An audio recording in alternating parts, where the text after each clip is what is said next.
ನಮಸ್ಕಾರ ಎಲ್ಲರಿಗೂ, welcome back to my YouTube channel Kamala Kannada daily ವ್ಲಾಗ್ಸ್ಗೆ ನಿಮಗೆಲ್ಲ ಸ್ವಾಗತ. ಎಲ್ಲರೂ ಹೇಗಿದ್ದೀರಾ? ಎಲ್ಲರೂ ಕೂಡ ಚೆನ್ನಾಗಿದ್ದೀರಾ ಅಂತ ಭಾವಿಸ್ತೀನಿ. ನಾನು ಕೂಡ ಚೆನ್ನಾಗಿದ್ದೀನಿ. ಇವತ್ತು ಶನಿವಾರ ಆಗಿರೋದ್ರಿಂದ ಇವತ್ತು ಯಾಕೋ ಸ್ವಲ್ಪ ಲೇಟಾಗೇ ಇದ್ದೆ. ನನ್ನ ಮಗಳು ಕಾಲೇಜ್ಗೆ ಏನೂ ತಿನ್ನಲಿಲ್ಲ, ಅಲ್ಲೇ ತಿನ್ಕೊಳ್ತೀನಿ ಅಂತ ಅಂದ್ಬಿಟ್ಟು ಹಂಗೆ ಹೊರಟ್ಲು. ಬೆಳಿಗ್ಗೆ ತಿಂಡಿಗೆ ಚಿತ್ರಾನ್ನ ಮಾಡ್ಕೊಳ್ಳೋಣ ಅಂತ ಅಂದ್ಬಿಟ್ಟು ರೆಡಿ ಮಾಡ್ತಾಯಿದ್ದೀನಿ. ಇಲ್ಲಿ ಅನ್ನಕ್ಕೆ ಇಟ್ಟಿದ್ದೀನಿ.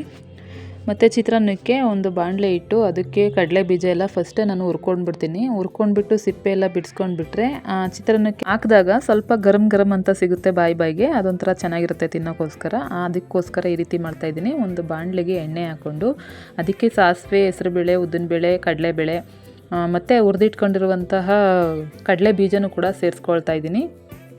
ಈ ಚಿತ್ರಾನ್ನದ ರೆಸಿಪಿ ನಿಮಗೆಲ್ಲ ಗೊತ್ತೇ ಇದೆ. ಗೊತ್ತಿಲ್ಲದೆ ಇರೋರಿಗೆ ಯೂಸ್ ಆಗಲಿ ಅಂತ ಮಾಡ್ತಾಯಿದ್ದೀನಿ. ಗೊತ್ತಿರೋರು ಸ್ಕಿಪ್ ಮಾಡಿ ಕೂಡ ನೋಡ್ಬೋದು. ಸ್ವಲ್ಪ ಕೆಂಪಗಾಗೋವರೆಗೂ ಹುರ್ಕೋಬೇಕು. ಇದೆಲ್ಲ ಹುರ್ಕೊಂಡಾದಮೇಲೆ ಜಜ್ಜಿಟ್ಕೊಂಡಿರುವಂತಹ ಬೆಳ್ಳುಳ್ಳಿನೂ ಕೂಡ ಸೇರಿಸ್ಕೊಳ್ತಾ ಇದ್ದೀನಿ. ಬೆಳ್ಳುಳ್ಳಿ ಮತ್ತು ಹಸಿಮೆಣಸಿನ್ಕಾಯಿ, ಈರುಳ್ಳಿ, ಕರಿಬೇವಿನ ಸೊಪ್ಪು ಇಷ್ಟನ್ನು ಕೂಡ ಹಾಕಿ ನಾನು ಹುರ್ಕೊಳ್ತಾ ಇದ್ದೀನಿ. ಚೆನ್ನಾಗಿ ಈರುಳ್ಳಿ ಎಲ್ಲ ಹುರಿದಿದ್ದಾದಮೇಲೆ ಇದಕ್ಕೆ ಟೊಮೊಟೊ ಕೂಡ ಸೇರಿಸ್ಕೊಳ್ತಾ ಇದ್ದೀನಿ. ಟೊಮೊಟೊ ಎಲ್ಲ ಬೆಂದ ಮೇಲೆ ಇದಕ್ಕೆ ರುಚಿಗೆ ತಕ್ಕಷ್ಟು ಉಪ್ಪು ಮತ್ತು ಒಂದು ಅರ್ಧ ಟೀ ಸ್ಪೂನಷ್ಟು ಅರಿಶಿನ ಪುಡಿ ಹಾಕ್ಕೊಂಡು ಕೊತ್ತಂಬರಿ ಸೊಪ್ಪು ಮತ್ತು ನಿಂಬೆ ರಸ ಇದಿಷ್ಟನ್ನು ಹಾಕಿ ಒಂದೆರಡು ನಿಮಿಷ ಪ್ಲೇಟ್ ಮುಚ್ಚಿಡಬೇಕು. ಚಿತ್ರಾನ್ನದ ಗೊಜ್ಜು ರೆಡಿ ಆಯಿತು. ಈಗ ನಾನು ಅದನ್ನು ಅನ್ನಕ್ಕೆ ಕಲಿಸ್ಕೊಳ್ತಾ ಇದ್ದೀನಿ. ಹಸ್ಬೆಂಡು ತಿಂಡಿ ತಿಂದರು ಮತ್ತು ನನ್ನ ಮಗ ಸ್ಕೂಲ್ಗೆ ಹೋಗ್ತಿದ್ನಲ್ಲ, ಅವನಿಗೂ ಕೂಡ ಲಂಚ್ ಬಾಕ್ಸ್ಗೆ ಹಾಕ್ತಾಯಿದ್ದೆ. ನಾನು ಮಾಡೋ ಚಿತ್ರಾನ್ನ ಅಂತಂದರೆ ನನ್ನ ಮಗನಿಗೆ ತುಂಬ ಇಷ್ಟಪಟ್ಟು ತಿಂತಾನೆ. ಸ್ಕೂಲಲ್ಲಿ ಫ್ರೆಂಡ್ಸ್ಗಳ ಜೊತೆ ಸ್ವಲ್ಪ ಎಲ್ಲ ಶೇರ್ ಮಾಡ್ಕೊಂಡು ತಿಂತಾರೆ. ಅದಕ್ಕೋಸ್ಕರ 2 ಬಾಕ್ಸ್ಗೆ ಹಾಕ್ತಾಯಿದ್ದೀನಿ. ಕೆಲವೊಂದು ತಿಂಡಿಗಳನ್ನು ತುಂಬ ಇಷ್ಟಪಡ್ತಾನೆ. ಇದಾದ ನಂತರ ಅವನಿಗೂ ಕೂಡ ತಿಂಡಿ ಹಾಕೊಟ್ಟೆ. ಚೆನ್ನಾಗಿದೆಯಾ ಮಂಜು? ಇವತ್ತು ಟ್ರ್ಯಾಕ್ ಶೂಟ್ ಹಾಕೊಂಡು ಹೊರಟಿದ್ದ, ಮತ್ತೆ ಕಲರ್ ಡ್ರೆಸ್ ಹಾಕೋಬೇಕಂತ ಅಂದ್ಬಿಟ್ಟು ಮತ್ತೆ ಬಂದು ಕಲರ್ ಡ್ರೆಸ್ ಹಾಕ್ಕೊಂಡು ಹೊರಟ. ಹಸ್ಬೆಂಡು ಕೂಡ ತಿಂಡಿ ತಿಂದ್ಕೊಂಡು ಅವರು ಹೊರಟರು. ನಾನು ಮಧ್ಯಾಹ್ನಕ್ಕೆ ಅಡುಗೆನೂ ಮಾಡಿಬಿಡೋದ ಒಟ್ಟಿಗೆ ಅಂತಂದ್ಬಿಟ್ಟು ಮೂಲಂಗಿ ಇತ್ತು, ಮೂಲಂಗಿನ ಜಜ್ಜಿ ಮೂಲಂಗಿ ಸಾಂಬಾರು ಥರ ಮಾಡೋಣ ಅಂತಂದ್ಬಿಟ್ಟು ಅದನ್ನು ಕಟ್ ಮಾಡ್ಕೊಳ್ತಾ ಇದ್ದೆ. ಈ ತಿಂಡಿ ಮಾಡಿದ ತಕ್ಷಣ ಈ ರೀತಿ ಅಡುಗೆನೂ ಮಾಡ್ಕೊಂಬಿಟ್ರೆ ನಮಗೆ ಒಳ್ಳೆಯದು. ಇಲ್ಲ ಅಂತಂದರೆ ಮಧ್ಯಾಹ್ನ ಮಾಡ್ಕೊಳ್ಳೋಣ ಬಿಡು, ಸಾಯಂಕಾಲ ಮಾಡ್ಕೊಳ್ಳೋಣ ಬಿಡು ಅಂತಂದರೆ ಮಾಡೋಕ್ಕೆ ಇಂಟ್ರೆಸ್ಟ್ ಇರಲ್ಲ. ಈ ರೀತಿ ತಿಂಡಿ ಆದ ತಕ್ಷಣ ಅಡುಗೆನೂ ಮಾಡ್ಕೊಬಿಟ್ರೆ ನಮಗೆ ಸ್ವಲ್ಪ ಸಮಯ ಸಿಗುತ್ತೆ. ಈ ರೀತಿ ಎಲ್ಲನೂ ಮೂಲಂಗಿ ಎಲ್ಲ ಜಜ್ಜಿಟ್ಕೊಳ್ತಾ ಇದ್ದೀನಿ. ಖಾರಕ್ಕೆ ನಾನು ಒಂದು ಅರ್ಧ ಹೋಳು ತೆಂಗಿನಕಾಯಿ ಮತ್ತು ಒಂದು ಈರುಳ್ಳಿ, ಒಂದು 3 ಟೊಮೊಟೊ ಹಾಕ್ಕೊಳ್ತಾ ಇದ್ದೀನಿ. ಇದಿಷ್ಟನ್ನು ಹಾಕಿ ಮತ್ತು ಬೇಳೆ ಸಾಂಬಾರು ಪುಡಿನ ಒಂದು 3 ಸ್ಪೂನಷ್ಟು ಬೇಳೆ ಸಾಂಬಾರು ಪುಡಿ ಹಾಕ್ಕೊಂಡು ರುಬ್ಕೊಳ್ತಾ ಇದ್ದೀನಿ. ಈ ರೀತಿ ಒಂದು ಸಲ ಈ ಮೂಲಂಗಿ ಸಾಂಬಾರನ್ನ ಮಾಡಿಕೊಂಡು ನೋಡಿ, ಎಷ್ಟು ರುಚಿಯಾಗಿರುತ್ತೆ ಅಂತ ನೀವೇ ಹೇಳ್ತೀರಾ. ಅಷ್ಟು ರುಚಿಯಾಗಿರುತ್ತೆ. ಇವಾಗ ಖಾರ ಎಲ್ಲ ರುಬ್ಬಿದ್ದಾಯಿತು. ಒಂದು ಕುಕ್ಕರ್ಗೆ ನಾನು ಒಂದೆರಡು ಸ್ಪೂನ್ ಎಣ್ಣೆ ಹಾಕ್ಕೊಂಡಿದ್ದೀನಿ. ಅದಕ್ಕೆ ಕಟ್ ಮಾಡ್ಕೊಂಡಿರುವಂತಹ ಈರುಳ್ಳಿನೂ ಹಾಕ್ತಾಯಿದ್ದೀನಿ. ಅದನ್ನು ಸ್ವಲ್ಪ ಹುರಿದಿದ್ದಾದಮೇಲೆ ಜಜ್ಜಿರೋಂತಹ ಮೂಲಂಗಿನೂ ಕೂಡ ಸೇರಿಸ್ಕೊಳ್ತಾ ಇದ್ದೀನಿ. ಇದನ್ನು ಒಂದು 5 ನಿಮಿಷ ಚೆನ್ನಾಗಿ ಹುರ್ಕೋಬೇಕು. ಮೂಲಂಗಿನ ಹಾಕೋದು ಹೀಗೇ ಚೆನ್ನಾಗಿ ಎಲ್ಲನೂ ಹುರ್ಕೊಂಡೆ. ಆಮೇಲೆ ರುಬ್ಬಿರುವಂತಹ ಖಾರನೂ ಕೂಡ ಇದರೊಳಗಡೆ ಸೇರಿಸ್ಕೊಂಡು ರುಚಿಗೆ ಎಷ್ಟು ಬೇಕೋ ಅಷ್ಟು ಉಪ್ಪನ್ನು ಕೂಡ ಹಾಕ್ಕೊಂಡು ನಮಗೆ ಸಾಂಬಾರು ಎಷ್ಟು ಬೇಕೋ ಅಷ್ಟು ನೀರನ್ನು ಹೆಚ್ಚಿಸ್ಕೊಂಡು ಮುಚ್ಚಳನ ಕೂಡ ಮುಚ್ತಾ ಇದ್ದೀನಿ. ಈ ಅಡುಗೆಗಳಿಗೆಲ್ಲ ಪುಡಿ ಉಪ್ಪಿಗಿಂತ ಅರಳುಪ್ಪು ಹಾಕಿದ್ರೆ ರುಚಿಯಾಗುತ್ತೆ ಸಾಂಬಾರೇ ಆಗಲಿ. ಈ ರೀತಿ ಎಲ್ಲ ಹಾಕಿ ಮುಚ್ಚಿದೆ. ಸಾಂಬಾರು ಕೂಡ ರೆಡಿ ಆಯಿತು. ಎಷ್ಟು ಟೇಸ್ಟಿಯಾಗಿತ್ತು ಅಂತಂದರೆ ತುಂಬಾ ರುಚಿಯಾಗಿತ್ತು. ಎಲ್ಲರೂ ಕೂಡ ಇಷ್ಟಪಟ್ಟು ತಿಂದರು.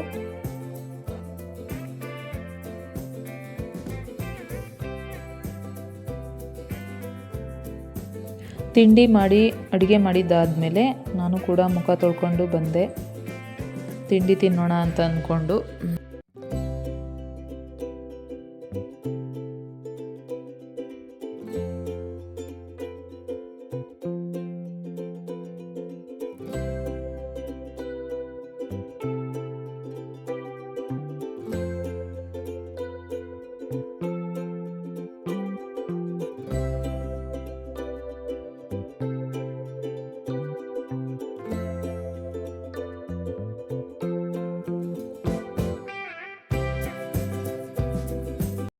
ಹಾಗೆಯೇ ಮನೇಲಿ ಎಳ್ನೀರಿತ್ತು, ಅದನ್ನು ಖಾಲಿ ಹೊಟ್ಟೆಗೆ ಕುಡಿದ್ರೆ ಒಳ್ಳೆಯದು ಅಂತ ಅಂದ್ಕೊಂಡು ಫಸ್ಟು ಎಳ್ನೀರನ್ನ ಖಾಲಿ ಹೊಟ್ಟೆಗೆ ಕುಡಿದೆ.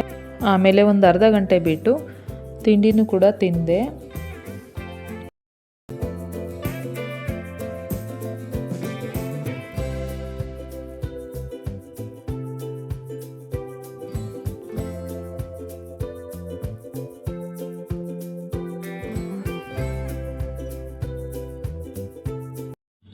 ತಿಂಡಿ ಎಲ್ಲ ತಿಂದಿದ್ದಾದಮೇಲೆ ಹಿಂದಿನ ದಿನ ಅಂತಲೇ ಬಟ್ಟೆ ಎಲ್ಲ ವಾಶ್ ಮಾಡಿ ಒಣಗಾಕಿದ್ದೆ. ಎಲ್ಲ ಕೂಡ ಒಣಗಿತ್ತು. ಅದನ್ನೆಲ್ಲನೂ ಮಡಚಿಟ್ಕೊಳ್ಳೋಣ ಅಂತ ಅಂದ್ಬಿಟ್ಟು ಎತ್ಕೊಳ್ತಾ ಇದ್ದೆ. ಮತ್ತು ಇನ್ನೊಂದು ಸ್ವಲ್ಪ ಬಟ್ಟೆ ಎಲ್ಲ ವಾಶ್ ಮಾಡಿದ್ನಲ್ಲ, ಅದನ್ನು ಒಣಗಾಕೋಕ್ಕೆ ಜಾಗ ಬೇಕು ಅಂತ ಅಂದ್ಕೊಂಡು ಈ ಬಟ್ಟೆ ಎಲ್ಲನೂ ತಗೊಳ್ತಾ ಇದ್ದೀನಿ. ಈ ಬಟ್ಟೆಗಳೆಲ್ಲ ವಾಶ್ ಮಾಡಿದ್ಮೇಲೆ ಅದು ಮಡಚಿ ಎಲ್ಲೆಲ್ಲಿತ್ತು ಅಲ್ಲಿಗೆ ಮಡಗಿದ್ರೇ ಸಮಾಧಾನ, ಇಲ್ಲಾಂದರೆ ಬೇರೆ ಕೆಲಸಗಳನ್ನ ಮಾಡ್ಕೊಳ್ಳೋದಕ್ಕೆ ಮನಸ್ಸೇ ಆಗಲ್ಲ. ಅದಕ್ಕೋಸ್ಕರ ಎಲ್ಲನೂ ಮಡಚಿ ಇಟ್ಕೊಳ್ಳೋಣ ಅಂತ ಅಂದ್ಬಿಟ್ಟು ಎಲ್ಲನೂ ಬಟ್ಟೆಗಳನ್ನ ಎತ್ಕೊಳ್ತಾ ಇದ್ದೆ.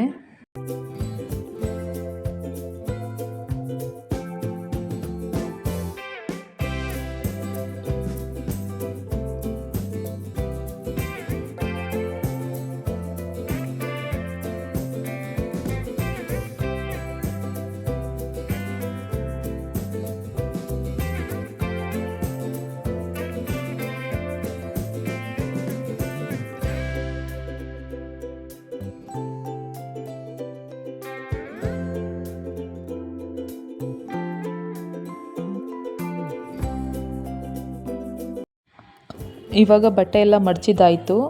ಸ್ವಲ್ಪ ಲೈಟಾಗಿ ತಲೆ ನೋಯ್ತಾ ಇತ್ತು. ಟೀ ಮಾಡಿಕೊಂಡು ಕುಡಿಯೋಣ ಅಂತ ಅಂದ್ಕೊಂಡು ಬಂದೆ.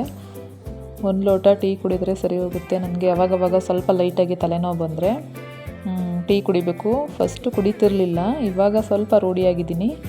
ಬೆಳಿಗ್ಗೆ ತಿಂಡಿ ಆದಮೇಲೆ, ಇಲ್ಲಾಂದರೆ ಅದು ತಪ್ಪಿದ್ರೆ ಸಂಜೆ ಒಂದು 4 ಗಂಟೆ 5 ಗಂಟೆ ಅಷ್ಟೊತ್ತಿಗೆ ಟೀ ಕುಡಿಬೇಕು ಅಂತ ಅನಿಸುತ್ತೆ. ಹಾಗೆಯೇ ಮನೇಲಿ ಯಾವುದ್ಯಾವುದು ದಿನಸಿ ಸಾಮಾನು ಖಾಲಿಯಾಗಿದೆ ಅದನ್ನು ಕೂಡ ಎಲ್ಲ ಬರ್ಕೊಳ್ತಾ ಇದ್ದೀನಿ. ನೆನಪಿರುವಾಗಲೇ ಬರೆದು ಇಟ್ಕೊಂಡ್ಬಿಟ್ರೆ ನಾನು ತರಿಸ್ಕೊಳ್ಳೋದಕ್ಕೆ ಸರಿ ಹೋಗುತ್ತೆ ಅಂತ ಅಂದ್ಕೊಂಡು ಎಲ್ಲ ಬರೆದು ಮಡಗ್ತಾ ಇದ್ದೆ. ಇನ್ನೂ ಒಂದು ಸ್ವಲ್ಪ ಬಟ್ಟೆ ಎಲ್ಲ ವಾಶ್ ಮಾಡಿದ್ನಲ್ಲ, ಅದನ್ನು ಎಲ್ಲ ಒಣಗಾಕ್ತೆ. ಇದಿಷ್ಟು ಒಣಗಾಕಿದ್ಮೇಲೆ ನನಗೆ ಬಟ್ಟೆ ಕೆಲಸ ಎಲ್ಲ ಮುಗೀತು. ಇನ್ನೇನಿದ್ರೂ ಅಡುಗೆ ಮನೆಯಲ್ಲಿ ಬೆಳಿಗ್ಗೆ ತಿಂಡಿ ಮಾಡಿದ್ನಲ್ಲ, ತಿಂಡಿ ಮಾಡಿದ್ದು ಮತ್ತು ಅಡುಗೆ ಪಾತ್ರೆಗಳು ಒಂದಷ್ಟು ಇದ್ದು ಎಷ್ಟೇ ಪಾತ್ರೆ ಇದ್ರೂ ರಾತ್ರಿ ಮಲ್ಕೊಳ್ಳೋಕ್ಕೂ ಮುಂಚೆನೇ ತೊಳೆದು ಇಟ್ಬಿಡ್ತೀನಿ. ಇವಾಗ ಇದಿಷ್ಟು ಪಾತ್ರೆಗಳಿದ್ವಲ್ಲ, ಇದಿಷ್ಟನ್ನೆಲ್ಲ ತೊಳೆದು ಆಯಿತು. ಹಾಗೆಯೇ ಅಡುಗೆ ಮನೆಯೆಲ್ಲ ಒರೆಸ್ಕೊಂಡು ಸ್ವಲ್ಪ ಲೇಟೇ ಆಗಿತ್ತು. ಹೊಟ್ಟೆ ಸ್ವಲ್ಪ ಜಾಸ್ತಿನೇ ಹಶ್ವಾಗ್ತಾ ಇತ್ತು. ಅದಕ್ಕೋಸ್ಕರ ನಾನು ಊಟ ಮಾಡ್ಕೊಳ್ಳೋಣ ಅಂತ ಅಂದ್ಬಿಟ್ಟು ಊಟ ಮಾಡ್ಕೊಳ್ತಾ ಇದ್ದೆ. ಈ ಬೆಕ್ಕುಗಳು ಕೂಡ ತುಂಬ ಗಲಾಟೆ ಮಾಡ್ತಾಯಿದ್ವು. ಅವಕ್ಕೂ ಕೂಡ ಅನ್ನ ಮತ್ತು ಹಾಲನ್ನು ಕೂಡ ಹಾಕಿ ಕೊಟ್ಟೆ. ಅವು ಕೂಡ ಊಟ ಮಾಡಿದ್ವು. ಅಷ್ಟೊತ್ತಿಗಾಗಲೇ ನನ್ನ ಮಗನೂ ಕೂಡ ಸ್ಕೂಲಿಂದ ಬಂದ. ಕೈಕಾಲು ಮುಖ ತೊಳ್ಕೊಂಡು ಊಟ ಏನೂ ಮಾಡಲಿಲ್ಲ. ಸ್ವಲ್ಪ ಹೊತ್ತು ಟಿ ವಿ ನೋಡ್ತಾ ಕೂತಿದ್ದ. ಹಾಗೆಯೇ ನನ್ನ ಮೈದನ ಮಕ್ಕಳು ಕೂಡ ಟ್ಯೂಷನ್ಗೆ ಹೊರಡ್ತಾಯಿದ್ರು. ಅವರು ಕೂಡ ಮಂಜು ಅಣ್ಣ ಬಾಯ್, ದೊಡ್ಡಮ್ಮ ಬಾಯ್ ಅಂತ ಹೇಳ್ತಾಯಿದ್ರು. ಇವನು ದೀಕ್ಷಿತ್ ಅಂತ, ಇವಳು ಚೆರಿ ಅಂತ. ಅವರು ಕೂಡ ಹೋಗ್ತಾಯಿದ್ರು ಟ್ಯೂಷನ್ಗೆ. ಸರಿ ಅಂತ ಹೇಳಿ ಇವನೊಂದು ಸ್ವಲ್ಪ ಹೊತ್ತು ಟಿ ವಿ ನೋಡಿಕೊಂಡು ಇವನು ಕೂಡ ಹೊರಡ್ತಾನೆ.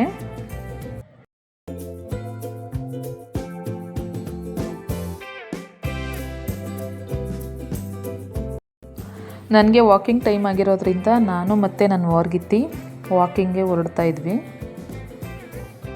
ನನ್ನ ಮಗನೂ ಅಷ್ಟೊತ್ತಿಗೆ ಟ್ಯೂಷನ್ಗೆ ಹೋದ. ನಾವು ಕೂಡ ವಾಕಿಂಗ್ಗೆ ಹೊರಡ್ತಾ ಇದ್ದೀನಿ. ವಾಕಿಂಗ್ಗೆ ಹೋಗೋದ್ರಿಂದ ತುಂಬಾ ಬೆನಿಫಿಟ್ಸ್ ಇದೆ. ಎಷ್ಟು ಚೆನ್ನಾಗಿರುತ್ತೆ ಅಂತಂದರೆ ಮೈಂಡು ಒಳ್ಳೆ ಫ್ರೆಶ್ ಆಗುತ್ತೆ. ನನಗಂತೂ ವಾಕಿಂಗ್ ಹೋದ್ರೇ ಒಂಥರ ಖುಷಿಯಾಗುತ್ತೆ. ಏನೋ ಒಂಥರ ಮನಸ್ಸಿಗೆ ಹಿತ ಅನಿಸುತ್ತೆ. ಅದರಲ್ಲೂ ಬೆಳಿಗ್ಗೆ ಟೈಮ್ ಬಂದರೆ ಇನ್ನೂ ತುಂಬಾ ಚೆನ್ನಾಗಿರುತ್ತೆ. ಮನಸ್ಸಿಗೆ ಎಷ್ಟೋ ಖುಷಿ ಅನಿಸುತ್ತೆ. ಈ ರೀತಿ ಎಲ್ಲ ಓಡಾಡ್ಕೊಂಡು ಬರ್ತೀವಿ. ನಾನು ಕೂಡ ಮೊದಲು ತುಂಬ ದಪ್ಪ ಇದ್ದೆ. ಈ ವಾಕಿಂಗ್ ಹೋಗೋದ್ರಿಂದನೇ ನಾನು ಸ್ವಲ್ಪ ಸಣ್ಣ ಆಗಿದ್ದೀನಿ. ಎಷ್ಟು ಚೆನ್ನಾಗಿ ಅನಿಸುತ್ತೆ ಅಂತಂದರೆ ಮೈಂಡ್ ಫ್ರೀ ಆಗುತ್ತೆ. ಈ ರೀತಿ ಎಲ್ಲ ಓಡಾಡಿಕೊಂಡು ನಗಾಡಿಕೊಂಡು ಮಾತಾಡಿಕೊಂಡು ಬರ್ತೀವಿ. ನಾನು ಮತ್ತು ನನ್ನ ಹೊರಗಿತ್ತಿ, ಇನ್ನೊಬ್ಬಳು ಮೇಘ ಅಂತ, ಅವಳು ಬೆಸ್ಟ್ ಫ್ರೆಂಡ್ ಅಂತಲೇ ಹೇಳ್ಬೋದು. ಹೀಗೆ ಎಲ್ಲರೂ ಹೋಗ್ತೀವಿ. ಹಾಯ್ ಫ್ರೆಂಡ್ಸ್, ಎಲ್ಲರೂ ವಾಕಿಂಗ್ ಹೋಗ್ತಾ ಇದ್ದೀವಿ. ಹೀಗೆ ಮಾತಾಡಿಕೊಂಡು ಹೋಗೋದ್ರಿಂದ ಟೈಮ್ ಹೋಗೋದೇ ಗೊತ್ತಾಗಲ್ಲ. ಅಷ್ಟು ಬೇಗ ಟೈಮ್ ಆಗಿಬಿಡುತ್ತೆ. ನೋಡಿ ಅಲ್ಲಿ ಎಷ್ಟು ಚೆನ್ನಾಗಿದ್ದಾವೆ ಈ ಕೋಳಿಗಳು ಮತ್ತು ಹಸು ಕರುಗಳು. ಇದು ಈ ಗಿಡ ಬಿಳಿ ಎಕ್ಕದವು ಅಂತ ಹೇಳ್ತಾರಲ್ಲ, ಅದು ನಾನು ಚೌತಿ ಎಲ್ಲ ಮಾಡಿದಾಗ ಇಲ್ಲಿಂದನೇ ಕಿತ್ಕೊಂಡು ಬರೋದು. ಹೀಗೇ ನೋಡಿಕೊಂಡು ಪ್ರಕೃತಿನ ಎಂಜಾಯ್ ಮಾಡಿಕೊಂಡು ಮನೆಗೆ ಹೊರಡ್ತೀವಿ.